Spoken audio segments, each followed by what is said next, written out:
Hi everyone, it's Darlene. Welcome to my first video in the series for PanPastels. They're round containers of a dry chalk-like medium, so they blend really well. There's a lot of different things you can do with them, and rather than going through everything in one video, I'm going to show you 4 different cards using these PanPastels. So here is the first card I'm going to make. All of the color was applied using the PanPastels. So you can buy them individually. There are 92 colors, and I just bought the 20 count set. This is the Painting Pure Colors set. I'm going to open it up here so you can see what comes in the set. You can see the containers are fairly wide and they come kind of screwed on top of each other with the tools that you use to apply the color in the last compartment at the bottom. The tools are all reusable over and over again. My set also came with these 2 long handles with applicators that you can put on top, and then also a big one that I've already used, you can see. All right, so here is where you can screw them off. So mine came in 4 stacks. You could take the top off, and then they all screw into each other.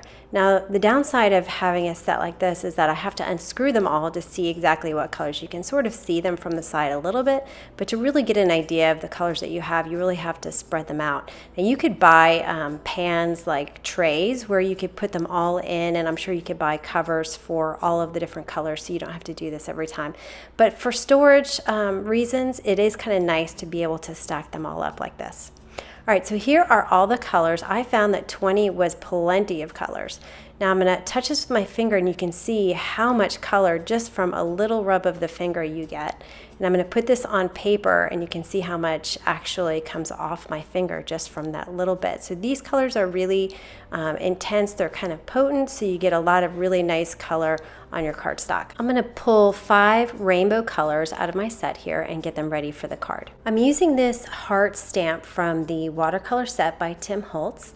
And I have this U die from Simon Says Stamp. I just got my Misty Corners in the mail, so I was anxious to use them, although I'm not sure it was a good application for it. But anyway, so there are these magnetic corners you can put in your Misty.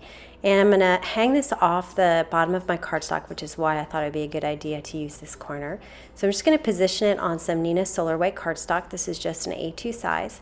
And I'm going to ink up my stamp with some Versamark ink. And this Versamark ink works magic with these PanPastels. So after I stamped my first impression, I realized I needed to do another one above it, but I didn't really plan ahead very well. So I'm going to go ahead and eyeball this and just hope for the best, and it actually worked out just fine. I mentioned earlier that you could reuse these applicators. So here is the wedge that I have, and you can see I've used it on multiple cards. All you need is a paper towel. So I'm just going to pick a side to work on and just rub it off on the paper towel to make sure it's fairly clean. It just has to have most of the color off.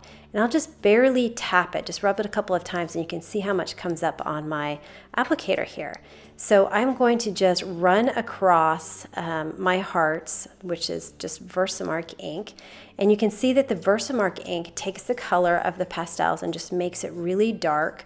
And when it's just against the paper, it's going to be a little bit lighter. So it's a great way to get multicolors out of a background stamp.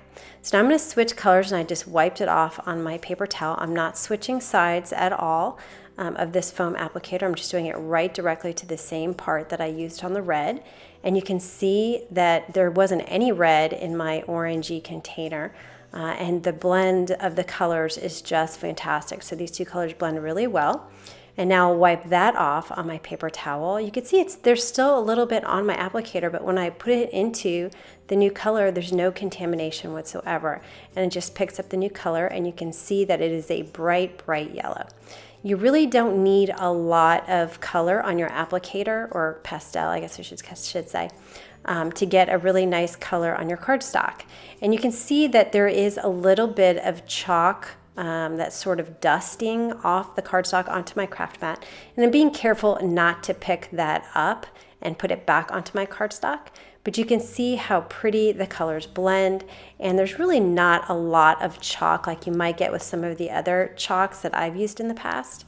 So I'm going to go back to the yellow, so I'm going to wipe the green off, and you can see there's no green in the yellow. So it's really amazing how these colors don't contaminate at all with each other. I will say that direct to cardstock, if you really take a look at what I'm doing here, it's pretty light directly onto the cardstock. It's when it hits the Versamark that it darkens up and it just becomes really vibrant. So if you're looking for something to replace inks, I don't think this replaces them, but you can do some really neat techniques. Now you can see I'm not too worried about the right side of my cardstock because I'm just going to be trimming that off. I'm just going to cut it right to the right edge of those hearts. Now I saw I had a little bit of white on the red. I just wanted the red to be a little bit darker, so I'm just going to wipe my blue off. You can see I'm really not spending a lot of time cleaning my applicator, and it just goes right into the red and gives me a nice pretty red color.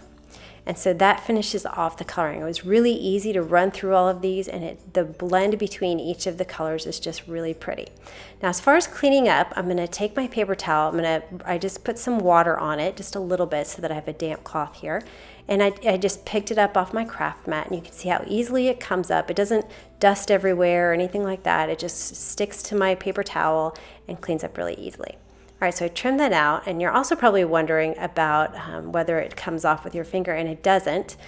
It does feel a little tiny bit strange, but so you don't get a really soft, smooth cardstock.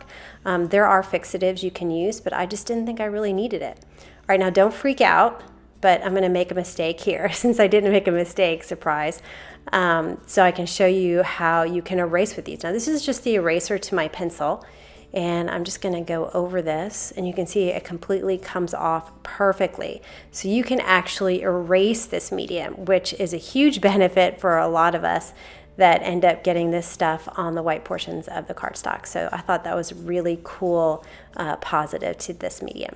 All right, so I just cut a piece of, I think it's about 1/8 of an inch black cardstock, and I left a gap just to have something a little bit different. I'm using the Altenew UR set, and I've already cut my U out of black cardstock, and so I'm going to stamp my sentiment onto the same black cardstock. This is Stampin' Up! And then I'll put some white embossing powder and heat it to set it.